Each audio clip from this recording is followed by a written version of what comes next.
মহান রবের শুকরিয়া যে আল্লাহ তাআলা আমাদেরকে একজন মুমিন এবং মুসলিম হিসাবে দুনিয়াতে প্রেরণ করেছেন। আল্লাহ তাআলার উপরে ঈমান আনা সুযোগটুকু আল্লাহ তাআলা দান করেছেন, সেই উপরে ইস্তেকামাত থাকার তৌফিক দান করেছেন। আলহামদুলিল্লাহ। মহান রাসূল আরবি রহমাতুল লিল আলামিন খাতামুন নবীন নবী মুহাম্মদ রাসূলুল্লাহ সাল্লাল্লাহু আলাইহি ওয়াসাল্লামের উপরে দুরূদ সালাম পেশ করছি, পড়ছি সাল্লাল্লাহু আলাইহি ওয়াসাল্লাম। দেশ ও দেশের বাইরে থেকে আজকে আমাদের লাইভ প্রোগ্রাম যারা দেখছেন তাদেরকে অন্তরের অন্তঃস্থল থেকে মোবারকবাদ জানাচ্ছি। আসসালামু আলাইকুম ওয়া রাহমাতুল্লাহি ওয়া বারাকাতুহু। প্রিয় সুধী, আল্লাহ সুবহানাহু ওয়া তাআলা আমাদেরকে দুনিয়াতে প্রেরণ করেছেন একমাত্র আল্লাহ তাআলার গোলামির জন্য। আল্লাহ তাআলা কিছু আদেশ করেছেন, এটাও আল্লাহ তাআলার গোলামি। আদেশ মানাটা, আল্লাহর নিষেধটা মানাটা আল্লাহ তাআলার গোলামি পরে পরিগণিত হবে। আল্লাহ তাআলা বলেছেন, ইন্নাল্লাযীনা আমানু ওয়া আমিলুস সালিহাত কানাত লাহুম জান্নাতুল ফিরদাউসি নুজুলা। নিশ্চয় যারা ঈমান এনেছে এবং আমলে সালিহাত করেছে। তো আমলে সালিহাত বলতে কোন কোন তাফসীর কারক যে কথাটা বলেছেন যে আমলে সালিহাত যদি আমরা এক বাক্যে বলি বা বুঝতে চাই, এক কথায় বুঝতে চাই, তা হলো মা আতাকুমুর রাসূলু ফাখুযুহু ওয়া মা নাহাকুম আনহু ফান্তাহু। যে আল্লাহ তাআলার রাসূল যা নিয়ে আসছেন, আল্লাহ এবং তার রাসূল যা মানতে বলেছেন তা আঁকড়িয়ে ধরা, ওয়া মা নাহাকুম আনহু ফান্তাহু, যা থেকে নিষেধ করেছেন তা থেকে বিরত থাকা, এটাই আমলে সালেহ। আমরা যদি বলি যে আমলে সালেহ শুধু আল্লাহ তাআলার হুকুমগুলোকে মানা, নামাজ, রোজা, হজ, যাকাত, মিথ্যা কথা না বলা, সৎ পথে চলা, এগুলোকে যদি আমরা পরোয়া না করি, শুধু নামাজ, রোজা, হজ, যাকাতই যদি আমরা আমলে সালেহ মনে করি, তাহলে এটা ভুল হবে। কারণ হযরত সাইয়েদনা আদম আলাইহিস সালাম, আল্লাহ তাআলা তিনাকে বলছিলেন যে উসকুন আনতা ওয়া যাওজুকাল জান্নাহ ওয়া কুলা মিনহা রাগাদান হাইসু শি'তুমা ওয়া লা তাকরাবা হাযিহিশ শাজারা। হে আদম, আপনি এখান থেকে জান্নাতে আমি আপনাকে রাখলাম, আপনার সহধর্মিণীকে রাখলাম, আপনি এখান থেকে যা ইচ্ছা জান্নাতের নাজ নিয়ামত ভোগ করেন। ওয়া লা তাকরাবা হাযিহিশ শাজারা, আপনি ওই গাছের দ্বার কাছেও যেয়েন না। এখন দেখেন শরীয়তের এই যে আমলে সালেহটা কি, এটা বোঝার জন্য এই ঘটনাগুলো যথেষ্ট।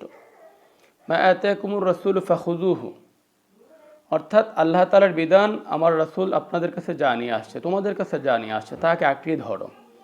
আদম আলাইহিস সালামের জন্য বিধান ছিল যে জান্নাতের সকল নাজ নিয়ামত ভোগ করা, কিন্তু ওয়ালা তাকরাবা হাযিহিশ শাজারা, আল্লাহ একটা গাছ দেখিয়ে দিয়ে বললেন যে এখানে দ্বার কাছে যেও না। ওয়া মা নাহাকুম আনহু ফান্তাহু, আল্লাহ তাআলা বললেন, আল্লাহ রাসূলকে জানিয়ে দিলেন যে আল্লাহ তাআলা যা নিষেধ করেছেন তা থেকে বিরত থাকা।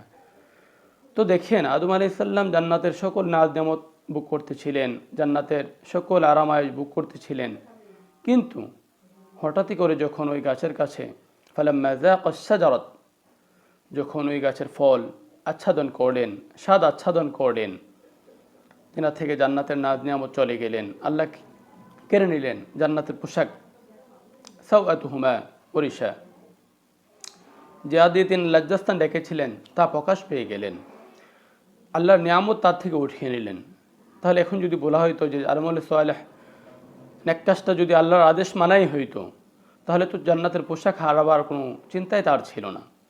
তাহলে বোঝা গেল নেক কাজ ওইটাই, যে এটা নাকি আল্লাহর আদেশগুলোকে মানা এবং নিষেধ থেকেও বিরত থাকা, এটাই নেক কাজ। এই দুইটা স্বয়ংসম্পূর্ণ নেক কাজ বলা হয়।